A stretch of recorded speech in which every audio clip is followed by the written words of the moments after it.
첫 번째 경기 스파르타 프라하 대 인터밀란 분석 시작해보겠습니다. 스파르타 프라하는 체코 리그에서는 슬라비아와 풀젠 등과 함께 우승을 다투는 팀이다. 그러나 레벨이 높은 챔스에서는 인상적인 경기력을 보이지 못하고 있다. 홈에서도 브레스트와 아틀레티코드에 패했고 상경기에서 사실점 이상했다. 쇠렌센과 비틱이 나서는 수비가 자국 리그에서는 가장 강력하지만 월드클래스 공격수들 제어는 하지 못하고 있다. 인테르는 챔스 시작 이후 5경기에서 4승 1무를 기록하며 리버풀과 함께 선두 경쟁을 했다. 그러나 6라운드 원정 경기에서 분데스리가 2위인 레버쿠젠에 패하며 순위가 하락했다.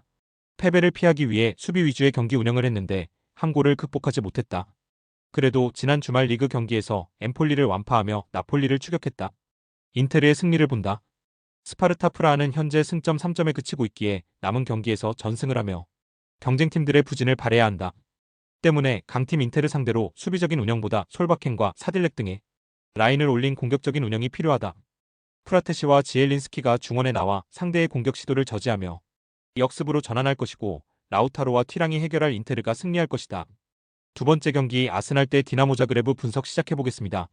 아스날은 인테르에 1패를 당하긴 했지만 파리 생제르맹과 스포르팅 등 프랑스와 포르투갈 리그 1위 팀을 잡고 챔스 3위를 달리고 있다. 승점 13점 팀들이 제법 있긴 하지만 골득실에서 앞서기에 16강 직행이 유력하다. 부카요 사카가 부상으로 빠진 상황에서도 여러 대회에서 순항 중인데 마티넬리와 스털링, 하베르츠 등이 공백을 메우고 있다. 자그레브는 챔스에서 선전하며 플레이오프행이 가능한 순위권을 유지 중이다. 잘츠부르크와 슬로반 등 전력이 비슷한 팀들 상대로 원정에서 승리한 게 컸다. 그러나 안정적인 순위권 유지를 위해서는 이번 라운드에서 승점 추가가 간절하다. 강팀 상대로 확실하게 라인을 내리고 쿨레노비치를 앞세운 역습으로 승부를 볼 것이다. 아스날의 승리를 본다. 자그레브는 바투리나와 카차벤다 등 중앙 미드필더들이 경기 내내 하프라인을 넘지 않으며 수비적으로 승부를 볼 것이다. 그러나 원정에서 아스날 상대로 원하는 경기 흐름을 가져가긴 어렵다. 메리노와 데클란 라이스가 중원에서 상대의 압박을 이겨내며 공격 작업을 이끌 것이고 트로사르와 마티넬리가 기회를 골로 연결할 아스날이 승리할 것이다. 세 번째 경기 셀틱 대 영보이스 분석 시작해보겠습니다. 셀틱은 스코틀랜드 리그에서 압도적인 선두팀이지만 챔스에서는 중위권에 위치해 있다. 24위 안에 들어와 16강 행을 노릴 플레이오프 진출이 가능한데 그래도 그 순위를 지키고 있다. 좋지 못했던 대회 출발과 달리 4라운드 이후 상경기에서 1승 2무로 무패를 기록했는데 라이프치히를 잡았고 브리의 상대로도 승점을 따냈다. 마에다와 후루아시, 하타테의 일본 국대 트리오와 양현준 등 아시아 선수들이 잘해주고 있고 맥그리거의 중원 존재감이 확실하다.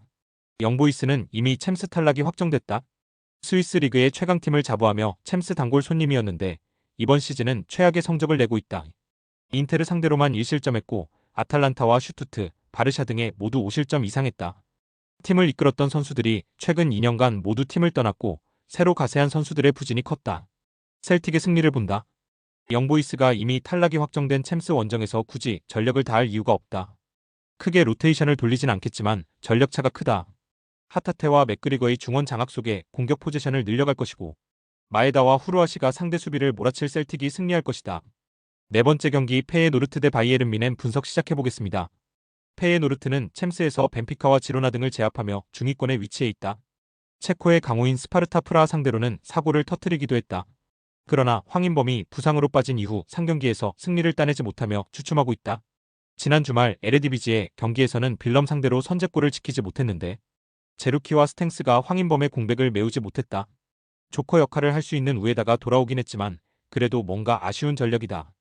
뮌헨은 바르샤 원정에서 패한 이후 나선 상경기에서 모두 승리하며 상위권으로 치고 올라왔다. 파리 생제르맹전 승리에 이어 샤크타르 상대로는 5골을 몰아쳤다. 최근 흐름도 좋은데 재개된 리그 경기에서 볼프스와 글라드바흐 등 난적을 모두 제압하며 리그 선두를 질주 중이다. 레버쿠젠이 맹추격 중이지만 좀처럼 틈을 허용하지 않고 있다. 뮌헨의 승리를 본다. 페예노르트는 이 경기까지 황인범이 돌아오지 못할 가능성이 높다. 때문에 밀란보와 제루키가 중원을 지켜야 하는데 지난 주말 멀티골을 터뜨린 고레츠카를 비롯해 킴미히와 무시알라가 중심을 잡을 뮌헨 상대로 우위를 가져갈 수 없다.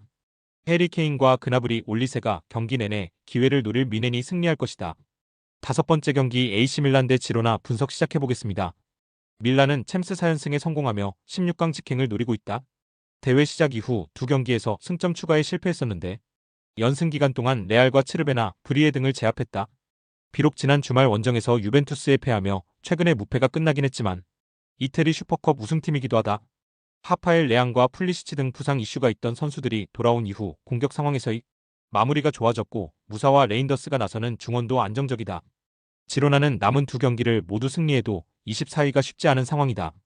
때문에 홈에서 세비야에 패하며 순위 추락의 위기가 커진 라리가에 더 집중할 수 있다. 가능성이 희박하지만 있는 챔스기에 1.5군 수준의 로테이션으로 나서진 않겠지만 브리안 힐과 에레라 등이 휴식을 취할 수 있다. 밀란의 승리를 본다. 지로나는 리그에서 순위 경쟁 중인 라요를 만나는 주말 일정에 더 집중할 것이 유력하다.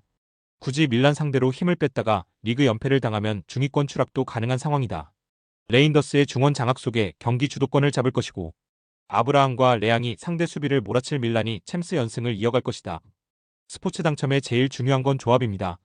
각 팀 분석을 잘한다고 하여도 조합을 못할 경우 큰 배당을 가져가지 못하는 거 다들 아실 겁니다.